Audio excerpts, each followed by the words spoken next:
Hello and welcome back to my channel. So I thought I'd do a quick midweek video welding. So I've been doing a bit of welding today and you won't believe what I've been doing the welding on. So I've been getting on welding up this exhaust for the camper. You'll see that's pretty much complete now. And that is going to go underneath the van, something like that.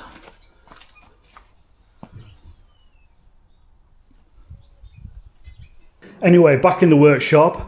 And I've been doing this week, by the way, the Volvo. So I've welded a piece in that door. It's been an absolute nightmare, but we'll save that for the weekend. Right, back onto welding. So I've got some cut-ins here, and I'm just going to straighten this out. So I've got that straightened out, and I've got it clamped on top of this other piece of metal. So this is pretty much, this is the kind of metal that you get when you're welding patches on cars. This is what you'll go and purchase.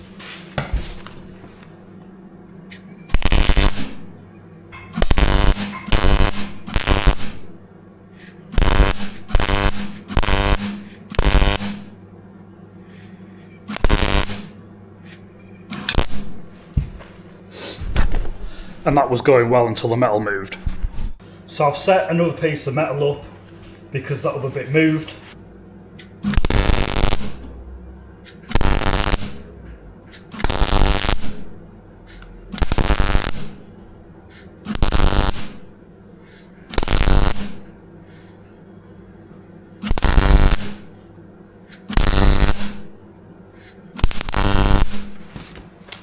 Right, so that's what we've got. Don't know how well you can see that. So that's basically just through spot welding along, just giving it a zap, giving it time to cool and then a zap, give it time to cool, then a zap, time to cool, then a zap. So you're just going along, stitching it just like that. That's ideal way of welding if you're welding car metal and you don't want to blow through. So you can do a continuous weld. If you've got good metal, you can continuously weld it. That's going to put a lot more heat into the metal and you're going to get more, there's more chance of warpage. But so you've got less chance of warpage, you'll go along like that, you'll just do a tack and then you'll let it cool off, tack, cool off, just as I did there.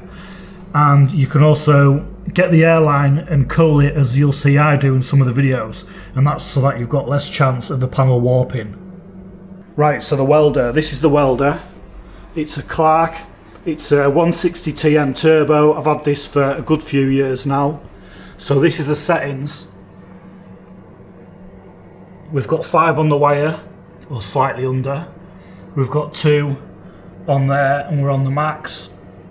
And obviously, our other switch is the on-off switch. So basically, when I'm welding, I'm generally set like this. If it's too hot, I'll go down onto the minimum, and that's it really. That's mainly what you'll use. Yeah, that's pretty much how you'll use this MIG, welding up any metal on cars. If you're going on really thin stuff, you would maybe go on to 1 and max. But mainly you're between 2 and minimum and 2 and max. But yeah, good welder for this will weld up pretty much anything. It's a decent welder. So welding metal on metal like that's pretty much a piece of piss. It's a different ball game when you come to do a butt weld, so we'll have a go at doing a butt weld now. I've cut that metal through and then I've just clamped it at both ends, and we'll have a go at welding it and see how we do.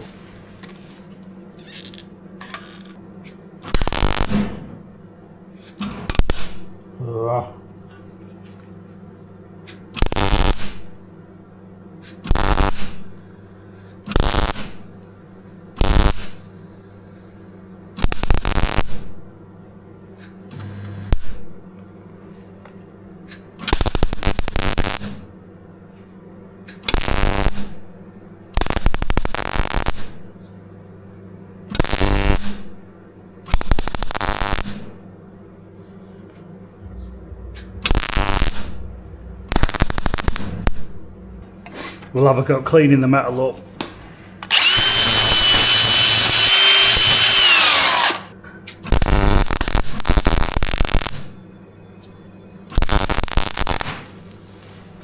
so we burnt through there. You'll see how things get a lot interesting when you're welding butt welds. We'll have another go. So the problem was we had the welder on the wrong setting, so probably better off on that setting, and we'll see how we get on.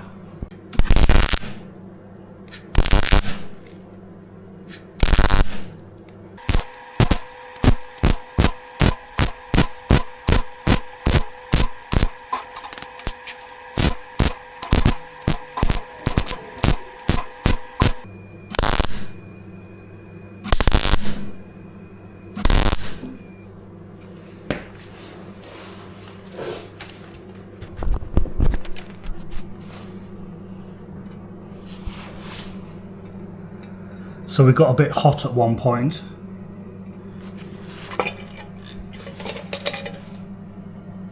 But you'll see it's welded that straight through.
So you'll see we're welding just on CO2 there, so we're not using argon mix. Be a lot nicer welding if we were. But anyway, little welding video there for you, midweek welding video. Not fantastic, just on my hands and knees in the workshop, and I'll be back with another video on Sunday.